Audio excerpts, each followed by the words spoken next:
ஆணுக்கு எழுதிய இலக்கணம் உன்னிடத்தில் கண்டேன்.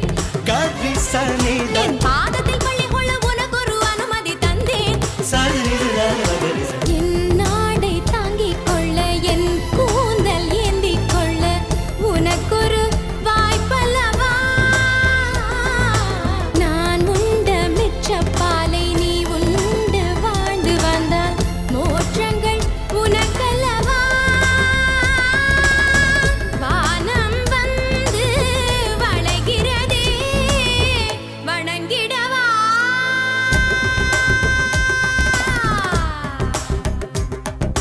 மின்சார பூவே பெண் பூவே மெய் தீண்ட வேண்டும் என்னோடு வாராய் என் ஆசை யோசை கேளா